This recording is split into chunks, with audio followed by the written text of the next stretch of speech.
இன்றைய நாள் சந்திர கிரகணம். சந்திர கிரகணத்தை பொறுத்தவரை 3 வகைப்படும்.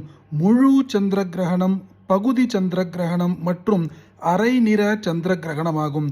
இந்த வகையில் இன்றைய நாள் நடைபெறுவது முழு சந்திர கிரகணமாகும். இந்த சந்திர கிரகணமானது மாலை 4:45 மணிக்கு தொடங்கி முழு நிலவாக மாலை 5:10 காட்சியளிக்கும். மேலும் மாலை 5:40 முழு சந்திர கிரகணம் முடிவடையும். சந்திரன் என்பவன் மனோகாரகன். மனதில் இருக்கும் கஷ்டங்கள் தீர, மனோபாரங்கள் நீங்க, மனவேதனைகள் நீங்க இன்று சந்திர கிரகணத்தன்று இந்த பீஜ மந்திரத்தை ஒரு முறை கேளுங்கள். பலன் 100 மடங்கு கிடைக்கும். ஓம் ஆச்சம்ய பிராணாயாயம் தேசகாலோ சங்கீர்த்திய கணபதி ஸ்மரணம் கிருத்வா புனଃசங்கல்பம் அத்ய பூர்வோக்த ஏவம் குணவிசேஷேன விசிஷ்டாயாம் சுபதிதௌ மம சந்திரகிரக பீடா பரிஹாரார்த்தம் சந்திரகிரக தேவதா பிரசாதத்வாரா ஆயுராரோக்ய ஐஸ்வர்யாதி உத்தம பலவாப்த்யர்த்தம் மம சங்கல்பித மனோவாஞ்சா பலசித்யர்த்தம் யதா சங்க்யாயாம் சந்திரகிரஹஸ்ய பீஜமந்திர ஜபம் கரிஷ்யே. தியானம் ஸ்வேதாம்பர ஸ்வேதவபுः கிரீட்டி ஸ்வேதத்யுதிர்தண்டதரோத்விபாஹுः சந்திரோமிருதாத்மா வரதः கிரீட்டி ஸ்ரேயோம்சி மஹ்யம் விததாது தேவः. ததிசங்கதுஷாராபம் க்ஷீரோதார்ணவசம்பவம் நமாமி சசினம் சோமம் சம்போர்முகுடபூஷணம். லமித்யாதி பஞ்சபூஜா லம் பிருத்திவ்யாத்மனே கந்தம் பரிகல்பயாமி. ஹம் ஆகாஷாத்மனே புஷ்பம் பரிகல்பயாமி.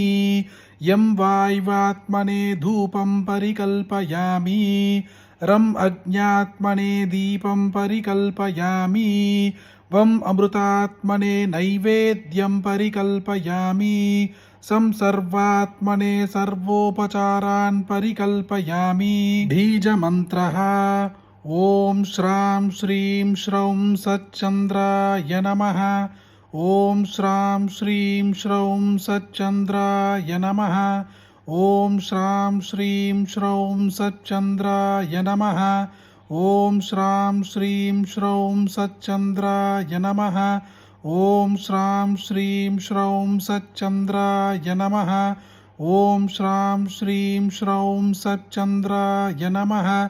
ஓம் ஸ்ராம் ஸ்ரீம் ஸ்ரௌம் சச்சந்திராய நமः. ஓம் ஸ்ராம் ஸ்ரீம் ஸ்ரௌம் சச்சந்திராய நமः. ஓம் ஸ்ராம் ஸ்ரீம் ஸ்ரௌம் சச்சந்திராய நமः. ஓம் ஸ்ராம் ஸ்ரீம் ஸ்ரௌம் சச்சந்திராய நமः. ஓம் ஸ்ராம் ஸ்ரீம் ஸ்ரௌம் சச்சந்திராய நமः. ஓம் ஸ்ராம் ஸ்ரீம் ஸ்ரௌம் சச்சந்திராய நமः. ஓம் ஸ்ராம் ஸ்ரீம் ஸ்ரௌம் சச்சந்திராய நமः. ஓம் ஸ்ராம் ஸ்ரீம் ஸ்ரௌம் சச்சந்திராய நமः. ஓம் ஸ்ராம் ஸ்ரீம் ஸ்ரௌம் சச்சந்திராய நமः. ஓம் ஸ்ராம் ஸ்ரீம் ஸ்ரௌம் சச்சந்திராய நமः. ஓம் ஸ்ராம் ஸ்ரீம் ஸ்ரௌம் சச்சந்திராய நமः. ஓம் ஸ்ராம் ஸ்ரீம் ஸ்ரௌம் சச்சந்திராய நமः. குஹ்யாதிகுஹ்ய கோப்தாத்வம் கிருஹாணாஸ்மத்கிருதம் ஜபம் சித்திர்பவது மே தேவ त्वत्प्रसादान्मयि स्थिर.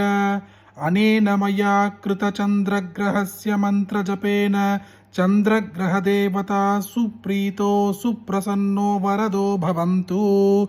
ஓம் சாந்தி சாந்தி சாந்திஹ. உடலளவில் ஏற்படும் கஷ்டங்கள் கூட நாளடைவில் தீர்ந்துவிடும். ஆனால் மனதளவில் ஏற்படும் கஷ்டங்கள் தினந்தோறும் நரகமாக இருக்கும். அப்படியாக மனதில் உள்ள வேதனைகள், மனோபாரம், மனதில் உள்ள கஷ்டங்கள் அனைத்தும் நீங்க இன்று சந்திர கிரகணத்தன்று இந்த பீஜ மந்திரத்தை பக்தியோடு முடிந்த எண்ணிக்கையில் சொல்லுங்கள் அல்லது கேளுங்கள். கட்டாயம் மனதில் உள்ள கஷ்டங்கள் தீர்ந்து பலன் 100 மடங்காக கிடைக்கும். அப்படிப்பட்ட அற்புதமான இந்த பதிவை இன்று சந்திர கிரகணத்தன்று உங்களுக்கு தெரிஞ்ச எல்லாருக்கும் பகிருங்க. இந்த வீடியோவை லைக் பண்ணுங்க. நாளைக்கு மற்றொரு பதிவில் சந்திப்போம். ஹரி ஓம் மகா பெரியவா போற்றி.